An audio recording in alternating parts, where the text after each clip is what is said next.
Hello, मेरा नाम है अभिषेक और स्वागत करता हूं एक बार फिर आपके प्यारे चैनल JR कॉलेज में, जो कि प्यारा सा डेडिकेटेड चैनल है हमारे कॉलेज के बच्चों के लिए। ठीक है, जैसा कि आपको पता है कि इस चैनल पे हम लोग ने एक बार फिर से हमारा 12th स्टैंडर्ड का बैच शुरू कर दिया है। ठीक है, जिसमें मैं आपको 12th की बायोलॉजी पढ़ा रहा हूं और हमने ऑलरेडी 2 लेसन कंप्लीट कर रखा है। जिस बच्चे ने नहीं देखा है जरूर से देख लेंगे, क्योंकि आपके एग्जाम के लिए बहुत ही ज्यादा इंपॉर्टेंट टॉपिक्स है और बहुत ही ज्यादा वेटेज वाले लेसन है वो। सही है, तो उन्हें भी एक बार जरूर से देख लेना।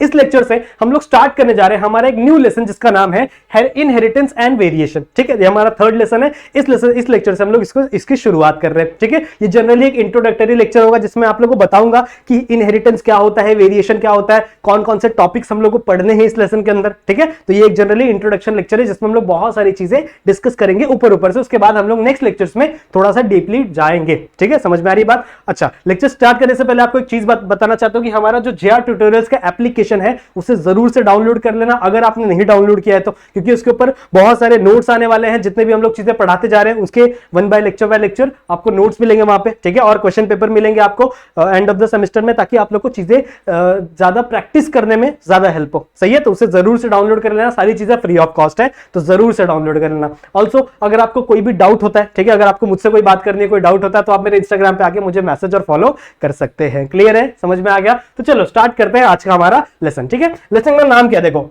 Inheritance and variation. तो सबसे पहले हम लोग जानेंगे बच्चों कि इनहेरिटेंस क्या होता है आखिरकार और वेरिएशन क्या होता है। ठीक है, इनहेरिटेंस और वेरिएशन आखिरकार होता क्या है। तो आओ सबसे पहले हम लोग इंट्रोडक्शन में लिखते हैं दैट इज इनहेरिटेंस, और इसका मतलब समझने की कोशिश करते हैं।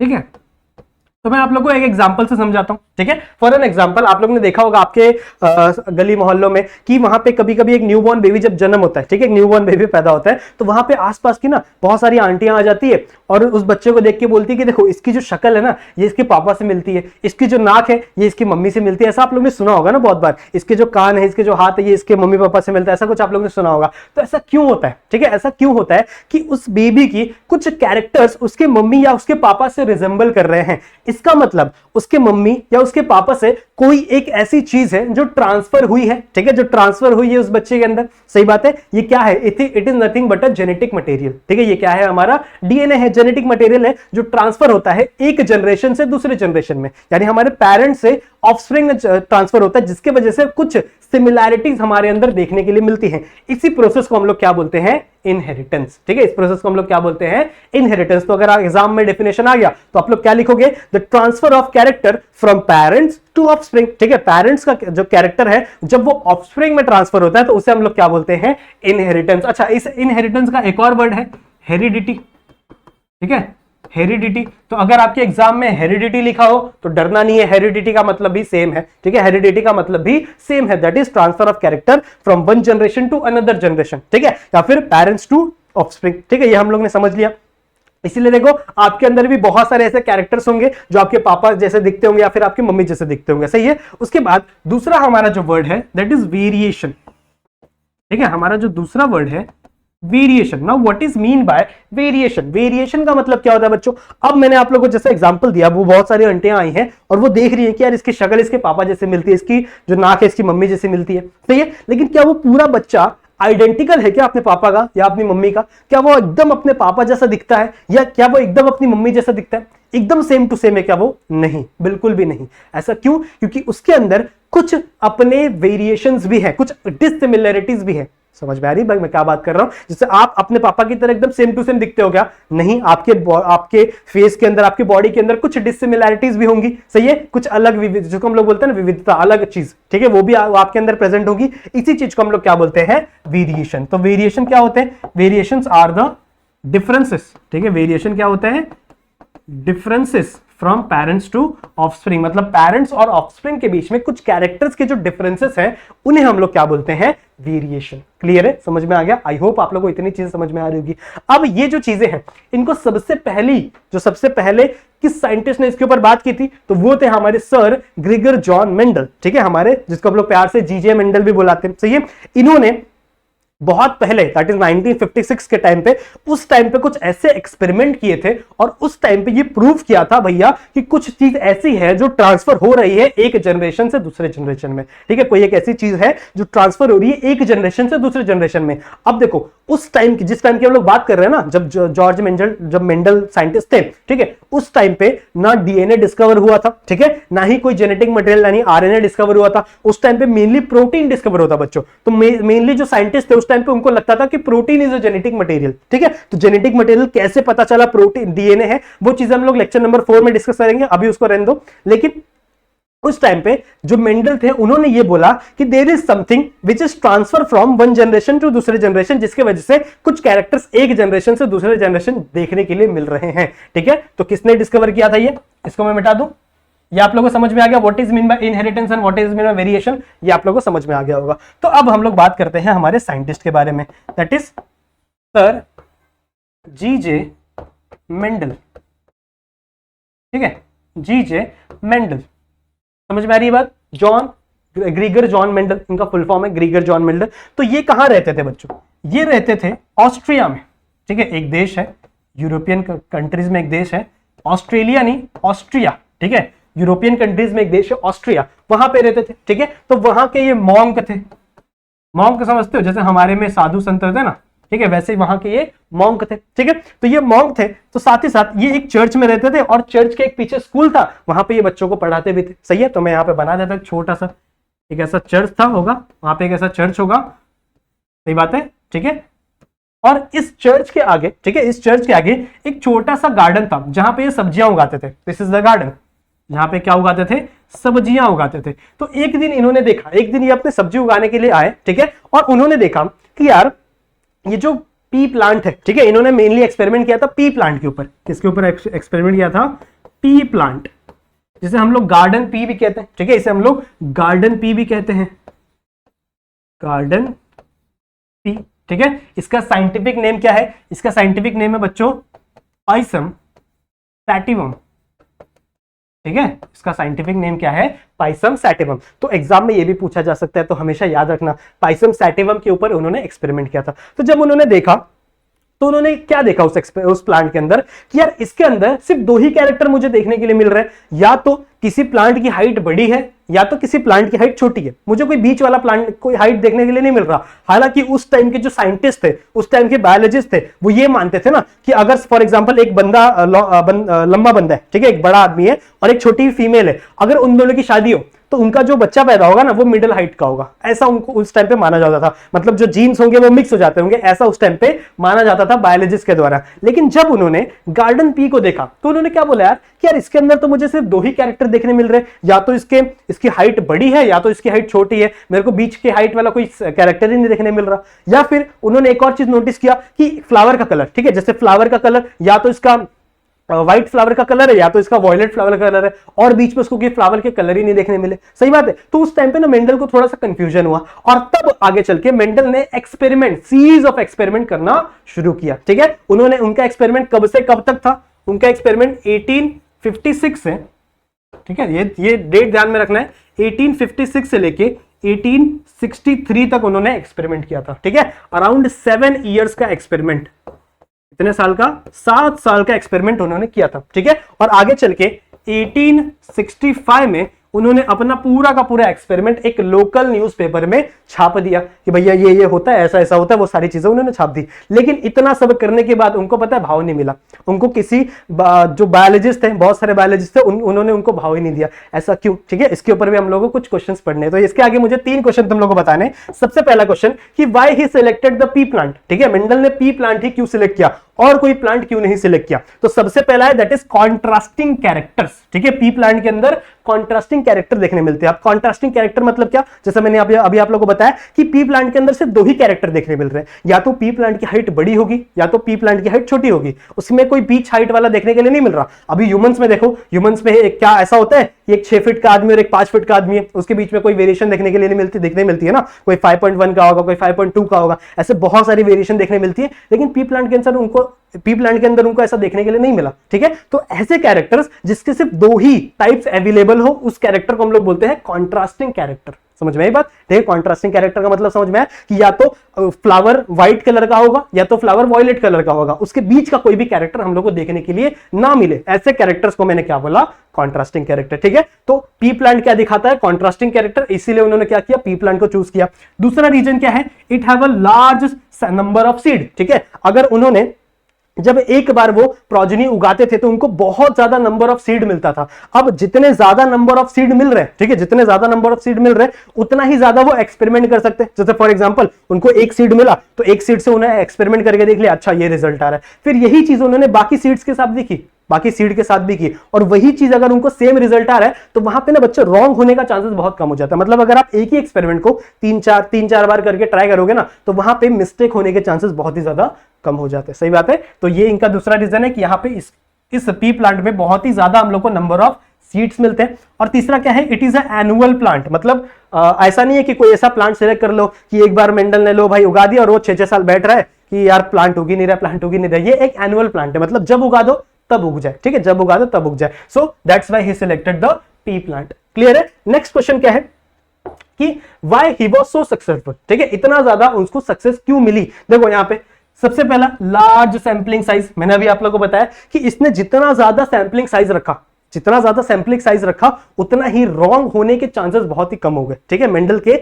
गलत होने के चांसेस बहुत ही कम हो गए। बहुत ज्यादा वो सैंपलिंग साइज करता था, मतलब एक बार एक्सपेरिमेंट करता था, उसके रिजल्ट नोट डाउन करता था, फिर वही एक्सपेरिमेंट वो 3-4 बार वापस प्रोसेस करता था और देखता था कि क्या सेम रिजल्ट आ रहे हैं। अगर सेम रिजल्ट आ रहे हैं तभी वो चीजों को नोट डाउन करके अपने फाइनल वर्डिक्ट में जाता था। समझ में आ रही बात? तो यहाँ पे जो रॉन्ग होने के चांसेस है बहुत ही ज्यादा क्या हो गए? कम हो गए। ठीक है, तो ये सबसे पहला पॉइंट हो गया, that is large sampling size. दूसरा क्या है? Use of mathematics for the experiment. देखो मैथमेटिक्स का क्या होता है कि अगर आप मैथमेटिक्स को यूज करोगे तो वहां पे एक फॉर्मूला बिल्डअप हो जाता है, फिर उस फॉर्मूला में अगर कोई आप इनपुट डालो तो वहां पे आपको एक आउटपुट मिल जाएगा, वहां पे भी रॉन्ग होने के चांसेस बहुत ही ज्यादा कम होते हैं। सही है, तो he use the mathematics for the experiment. सही है, उसके बाद थर्ड क्या है? He used the meticulous record of the result। जितने भी रिजल्ट उसको मिल रहे थे, जितने भी रिजल्ट उसको आसपास देखने के लिए मिल रहे थे, वो हर एक चीज का रिकॉर्ड रखता था। ठीक है, हर एक चीज का रिकॉर्ड रखता था, जिसकी वजह से रॉन्ग होने की पॉसिबिलिटी बहुत ज्यादा कम हो गई मेंडल की।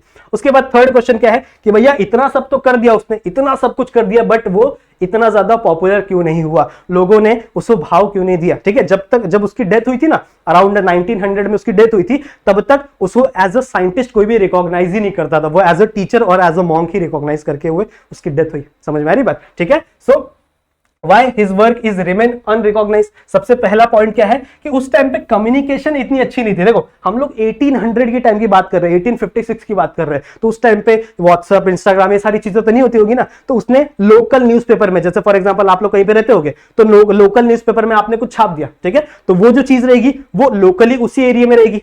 सही है, जैसे मैं अगर बात करूं मेरे एरिया की, बोईसर के एरिया, तो वहां के न्यूज़पेपर में अगर मैंने कुछ पब्लिश किया तो वो बोईसर के ही लोग पढ़ेंगे ना, बाहर तक तो चीजें जा नहीं पाएंगी। सेम, समझ में आ रही बात? तो उन्होंने भी यही किया था, 1965 में अपना जो वर्क था उन्होंने लोकल न्यूज़पेपर में पब्लिश किया, जिसकी वजह से उनका जो वर्क बाकी अदर साइंटिस्ट की कम्युनिटीज तक नहीं पहुंच पाया, और जिन तक पहुंच पाया उन्होंने उसको ये बोल दिया, देखिए भाई तू सही नहीं कर रहा। देखो मैं यहाँ पे बताता हूँ, use of mathematics for biology was not well accepted by the biologist. मतलब उस टाइम पे जो बायोलॉजिस्ट है ना, उन्होंने बोला कि यार क्या कर रहा है तू, ठीक है, तू बायोलॉजी में मैथमेटिक्स क्यों घुसा रहा है। मैंने अभी आप लोगों को बताया था ना कि उसने मैथमेटिक्स यूज किया था, ठीक है, तो उस टाइम पे बायोलॉजिस्ट को ये बात पसंद नहीं आई कि यार ये बंदा बायोलॉजी के अंदर किसका यूज कर रहा है, मैथमेटिक्स का यूज कर रहा है। तो बहुत सारे साइंटिस्टों ने तो इसी रीजन की वजह से इसको एक्सेप्ट नहीं किया। ठीक है, उसके बाद क्या है, His idea of contrasting character was not accepted। ठीक है, इसने क्या बोला था कि भैया देखो कॉन्ट्रास्टिंग कैरेक्टर होता है, एक ही चीज के सिर्फ दो पॉसिबिलिटी एग्जिस्ट कर सकते हैं। तो बाकी के साइंटिस्ट आए और बोले ऐसा तो नहीं होता, ह्यूमन हाइट का देख लो, ठीक है, ह्यूमन हाइट में तो बहुत सारी पॉसिबिलिटी हो सकती है ना, तो कॉन्ट्रास्टिंग कैरेक्टर तो नहीं होता। ठीक है, तो इसका जो आइडिया था कॉन्ट्रास्टिंग कैरेक्टर का,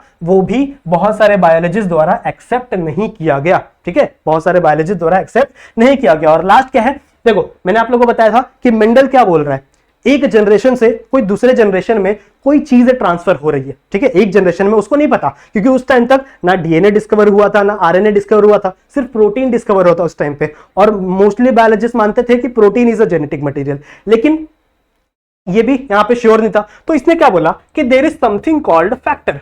ठीक है, कोई एक ऐसी चीज है जिसका नाम मेंडल ने क्या रखा, फैक्टर रखा। और ये फैक्टर ट्रांसफर हो रहा है एक जनरेशन से दूसरे जनरेशन में, ठीक है। ये जो फैक्टर है ये ट्रांसफर हो रहा है एक जनरेशन से दूसरे जनरेशन में। तो बायोलॉजिस्ट ने बोला भाई दिखा मेरे को फिजिकल प्रूफ दिखा, ठीक है। फिजिकल प्रूफ तो दे नहीं पाया मेंडल, तो यही था इसका last point, that is he didn't provide any physical proof of the factor, ठीक है। फैक्टर का वो कोई फिजिकल एविडेंस नहीं दे पाया किसी भी बायोलॉजिस्ट को, इसीलिए बायोलॉजिस्ट ने उसकी ये थ्योरी भी नहीं मानी। समझ में आ रही बात, ठीक है। तो ये कुछ रीजंस थे जिसके वजह से जो मेंडल का वर्क था वो अनरिकॉग्नाइज रह गया। समझ में आ रही बात, समझ में आ रही बात। तो इसके बाद हम लोग को मेंडल के एक्सपेरिमेंट पढ़ने हैं, ठीक है। मेंडल ने कैसे एक्सपेरिमेंट किया, कौन कौन से टेक्निक फॉलो किए, ठीक है, और कैसे कैसे उसको रिजल्ट आया, और उस रिजल्ट के बेसिस पे मेंडल ने टोटल 3 लॉ ऑफ इनहेरिटेंस दिए हैं, ठीक है। 3 लॉ ऑफ इनहेरिटेंस मेंडल ने दिए हैं जो आज तक एप्लीकेबल है, आज तक बहुत सारे ऑर्गेनिजम्स पे वो लॉ एप्लीकेबल है, सही है। तो मेंडल का एक्सपेरिमेंट पढ़ने से पहले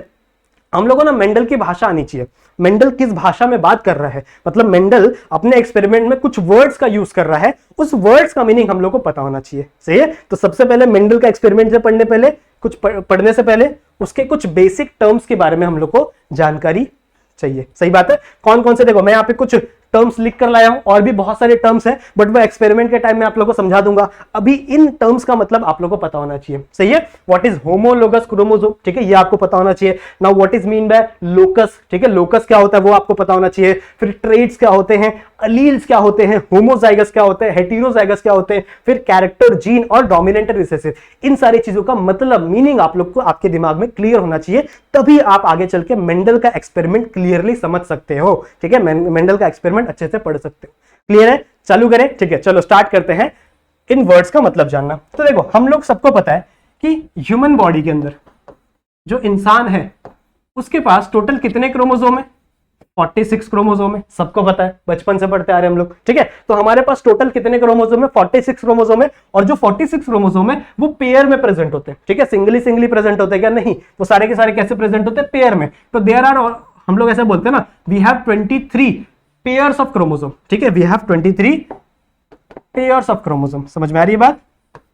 तो इसका मतलब क्या है कि जितने भी क्रोमोसोम है वो सारे पेयर्स में प्रेजेंट होते हैं, ठीक है। तो हम लोग भी पेयर वाले क्रोमोसोम की ही बात करेंगे। यहां पे देखो मैं 2 क्रोमोसोम बना रहा हूं जो एक साथ पेयर में प्रेजेंट है, this is 1 chromosome and this is another chromosome, ठीक है। फॉर एग्जांपल मैं 10th नंबर के क्रोमोसोम की बात कर रहा हूं, तो 10th नंबर पे 2 क्रोमोसोम होंगे, ठीक है। 10th नंबर पे 2 क्रोमोसोम होंगे जो कि साथ साथ में प्रेजेंट होंगे। अब होता क्या, देखो क्रोमोसोम, ध्यान से सुनो, क्रोमोसोम किससे बने हुए हैं, क्रोमोसोम बने हुए हैं भैया डीएनए से, ठीक है। इसके अंदर क्या प्रेजेंट होता है, डीएनए। ये आपका यहाँ पे हेलिकेज एंजाइम है, वो क्या पकड़ के रखता है, डीएनए को पकड़ के रखता है ना। तो यहाँ पे भी कुछ डीएनए है और यहाँ पे भी कुछ डीएनए है, ठीक है। यहाँ पे भी कुछ डीएनए और यहाँ पे भी कुछ डीएनए। अब मानो यहाँ पे सपोज करो कि यहाँ पे ये जो डीएनए का ये वाला पार्ट है, ठीक है, डीएनए का एक छोटा सा पार्ट जो आगे चल के एक कंप्लीट प्रोटीन बना सके, ठीक है। डीएनए का एक छोटा सा पार्ट जो आगे चले क्या बना सके, कंप्लीट प्रोटीन बना सके, उसे हम लोग कहते हैं जीन। समझ में आ रही बात। ये आप लोगों ने 10th स्टैंडर्ड में पढ़ा होगा। ये फॉर एग्जांपल एक डीएनए बहुत बड़ी चेन होती है, ठीक है, डीएनए की ये बहुत बड़ी चेन है। अब फॉर एन एग्जांपल डीएनए का ये एक पार्ट, ठीक है, यहां से लेके यहां तक ये जो पार्ट है ना, ये आगे चल के एक आरएनए बनाएगा, और आरएनए से आगे चले क्या बनेगा, प्रोटीन। इसी को हम लोग प्रोटीन सिंथेसिस बोलते हैं, सही है। सेंट्रल डोग्मा पढ़ा होगा आप लोग ने, सही है।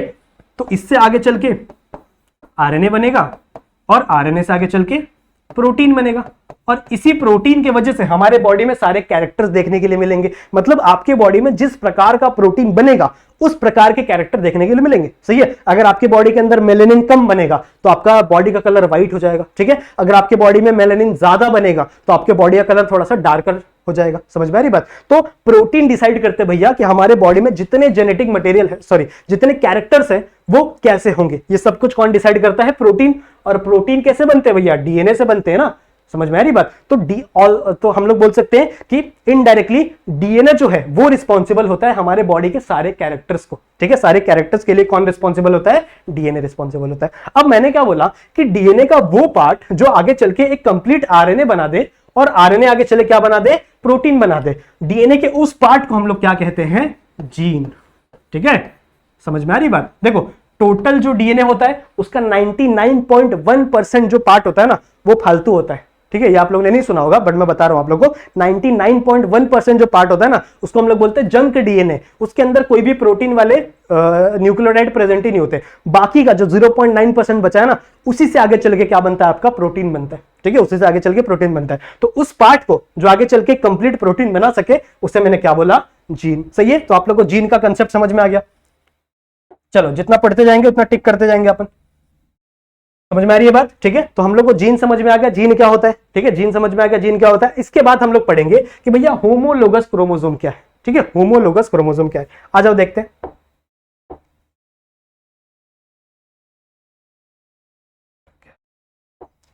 ठीक है, यहां पे देखते हैं हम लोग होमोलोगस क्रोमोसोम होता क्या है। ध्यान से सुनो, ये आपका एक जीन है। सेकंड बच्चों, बोर्ड नहीं चल रहा। ओके, अब चलो प्रॉपर। चलो हम लोग ने क्या पढ़ लिया, जीन पढ़ लिया। ठीक है, जितनी चीजें हम लोग पढ़ते जाएंगे सब कुछ टिक करते जाएंगे यहाँ पे। तो एक चीज हम लोग का क्लियर हो गया है, जीन क्या होता है, और कैरेक्टर भी हमारा क्लियर हो गया। मैंने अभी आप लोगों को बताया ना कि जीन से आगे चले क्या बना, आरएनए, आरएनए से आगे चले क्या बना, प्रोटीन। सही है, और उस प्रोटीन से हमारे बॉडी में कैरेक्टर देखने के लिए मिल रहे हैं। सही है, तो हमारी दो चीजें क्लियर हो गई, एक जीन और एक कैरेक्टर। सही है, तो दोनों चीज को टिक कर दिया मैंने। जितनी जितनी चीजें पढ़ेंगे उतनी उतनी चीजें टिक करते हुए चलेंगे अपन। इसके बाद आ जाओ, देखो यहां पे देखो, फॉर एन एग्जाम्पल। ठीक है, फॉर एन एग्जाम्पल ये हमारा क्या है, एक क्रोमोसोम है। इस क्रोमोसोम पे ये एक जीन है, ये जो दिख रहा है, जो मैंने मार्क किया येलो कलर से, दिस इज वन जीन। ठीक है, ये जीन आगे चल के आई कलर का प्रोटीन बना रहा है, आंखों की कलर का प्रोटीन बना रहा है। मान लो फॉर एन एग्जाम्पल, ठीक है, फॉर एन एग्जाम्पल कि 10th क्रोमोसोम पे जो आपका फर्स्ट क्रोमोसोम है, इसके ऊपर एक जीन प्रेजेंट है। ठीक है, एक जगह पे एक जीन प्रेजेंट है, एक लोकेशन पे, और ये जो जीन है ये आगे चल के किसका प्रोटीन बना रहा है, आई कलर का प्रोटीन बना रहा है। तो इसके बाजू वाले क्रोमोसोम पे, ठीक है, इसके बाजू वाले क्रोमोसोम पे उसी पोजीशन पे, जिस पोजीशन पे इस क्रोमोसोम की बात की थी ना, उसी पोजीशन पे अगर मैं इस क्रोमोसोम पे देखूं तो वहां पे जो जीन प्रेजेंट होगा वो भी आई कलर का ही जीन प्रेजेंट होगा। बच्चों क्या बोला मैंने, समझा? समझा मैंने क्या बोला कि एक क्रोमोसोम में, ठीक है, एक क्रोमोसोम में अगर एक पोजीशन पे आई कलर का जीन प्रेजेंट है तो उसके बाजू वाले क्रोमोसोम पे सेम पोजीशन पे आई कलर का ही जीन प्रेजेंट होगा। ठीक है, इसका मतलब दोनों क्रोमोसोम पे, ठीक है, दोनों क्रोमोसोम पे सेम पोजीशन पे सेम टाइप के जीन प्रेजेंट होते हैं। ऐसे क्रोमोसोम्स को हम लोग कहते हैं होमोलोगस क्रोमोसोम। समझ में आया? ठीक है, ऐसे क्रोमोसोम्स को जहां पे सेम पोजीशन पे सेम टाइप के, ठीक है, सेम प्रोटीन बनाने वाले जीन प्रेजेंट हो, ऐसे क्रोमोसोम्स को हम लोग क्या बोलते हैं, होमोलोगस क्रोमोसोम। समझा? आई होप आप लोगों को समझ में आ गया हो। ठीक है, नहीं समझा तो एक और एग्जांपल ले लो। फॉर एग्जांपल इस पोजीशन पे दिख रहा है, ये वाले पोजीशन पे एक जीन है, और ये जीन आगे चल के फॉर एग्जांपल मेरे हेयर का कलर दे रहा है। ठीक है, ये मेरे हेयर का कलर दे रहा है फॉर एन एग्जांपल। ठीक है, समझ में आई बात? तो सेम इस क्रोमोसोम पे, इस पोजीशन पे, सेम पोजीशन पे, ये वाले पोजीशन की बात हो रही है, तो यहां पे भी इस पोजीशन पे हेयर कलर का ही जीन प्रेजेंट होगा। ठीक है, यहां पे भी हेयर कलर का ही जीन प्रेजेंट होगा। इस चीज को, ठीक है, इस चीज को हम लोग क्या बोलते हैं, होमोलोगस क्रोमोसोम। ऐसे दो क्रोमोसोम जिसपे सेम टाइप के जीन प्रेजेंट हो उसे हम लोग क्या बोलते हैं, होमोलोगस क्रोमोसोम। ठीक है, तो होमोलोगस क्रोमोसोम भी समझ में आ गया। चलो इसको भी टिक कर दो। उसके बाद लोकस क्या होता है, अभी मैं बात कर रहा हूं ना पोजीशन। ठीक है, इस पोजीशन पे, तो पोजीशन को हम लोग लोकस बोलते हैं। ठीक है, पोजीशन को हम लोग क्या बोलते हैं, लोकस। ठीक है, इस पोजीशन में बात कर रहा हूं, जैसे इस पोजीशन पे ये जीन प्रेजेंट है, इस पोजीशन पे वो जीन प्रेजेंट है, तो position is nothing but a locus. तो अगर मैं पोजीशन की जगह लोकस वर्ड का यूज करूं, ठीक है, तो डरना मत, क्योंकि लोकस मतलब क्या होता है, पोजीशन ऑफ द जीन। लिख दें यहां पे। ठीक है, लोकस मतलब क्या होता है, position of the gene.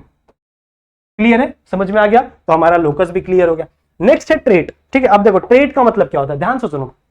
Trait और अलील में कंफ्यूजन हो सकता है, इसलिए ध्यान से सुनेंगे क्या होता है ट्रेट का मतलब। देखो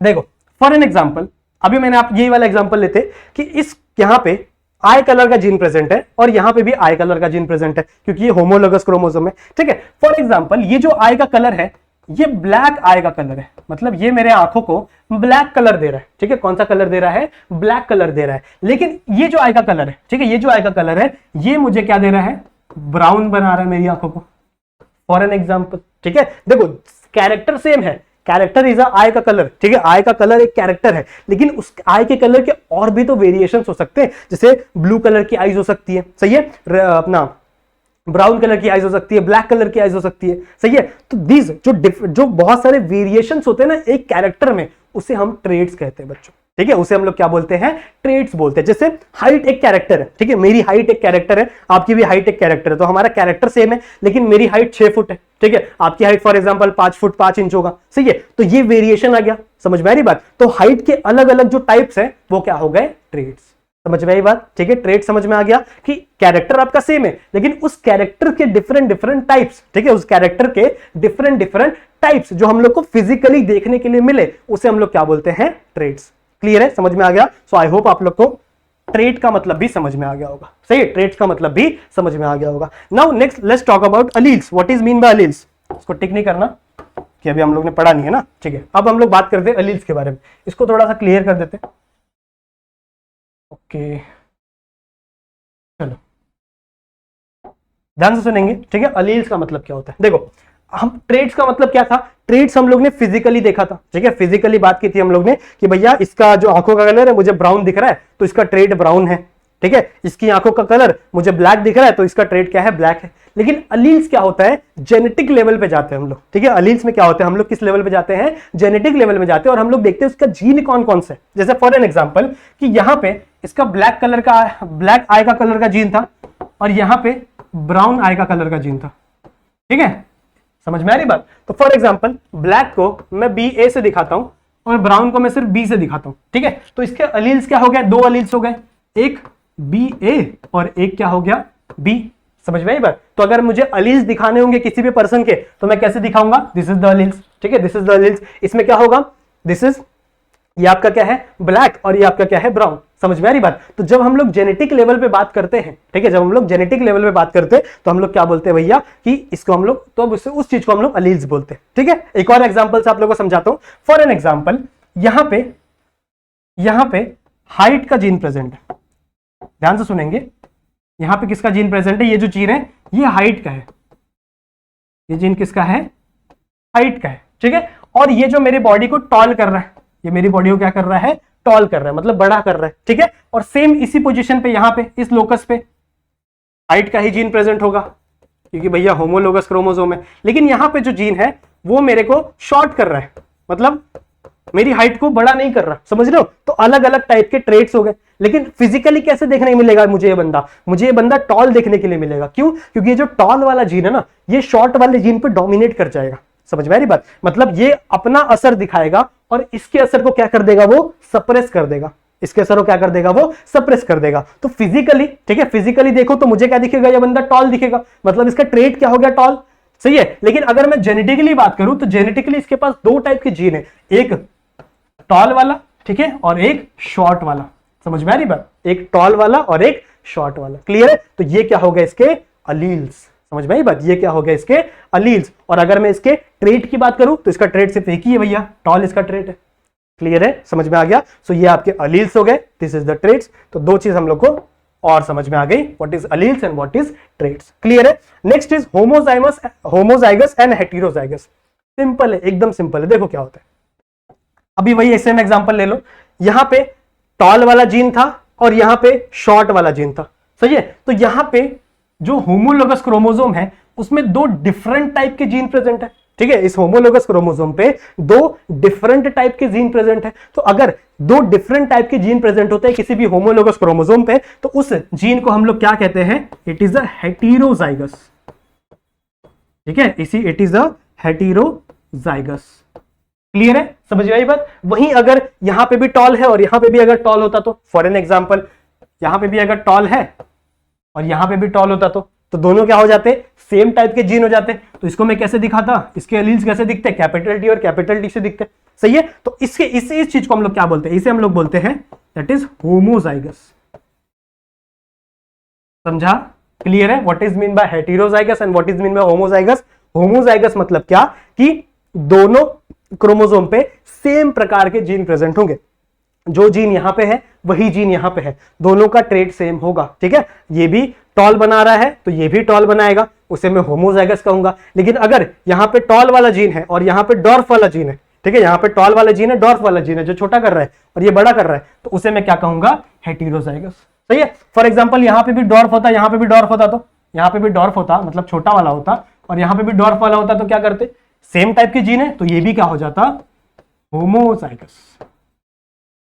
क्लियर है, समझ में आ गया, ठीक है, समझ में आ गया। सो ये दो वर्ड भी क्लियर हो गए हमारे, होमोजाइगस भी क्लियर हो गए और हेटेरोजाइगस भी क्लियर हो गए। देखो कितनी चीजें क्लियर हो गई हमारी, हमारा होमोलोगस क्रोमोसोम हो गया, हमको समझ में आ गया, व्हाट इज लोकस समझ में आ गया, ठीक है, ट्रेट क्या होता है समझ में आ गया, अलील्स क्या होता है समझ में आ गया, होमोजाइगस समझ में आ गया हम लोग को, हेटेरोजाइगस समझ में आ गया, सही है, कैरेक्टर समझ में आ गया और जीन समझ में आ गया। दो चीजें बची है, डोमिनेंट और रिसेसिव, ठीक है, डोमिनेंट और रिसेसिव, ये भी एकदम सिंपल है, ध्यान से देखो एकदम सिंपल है।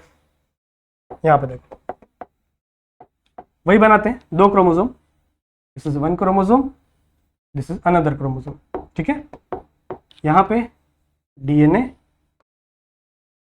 चलो ध्यान से सुनो, वही एग्जांपल दे रहा हूं तुम लोग को।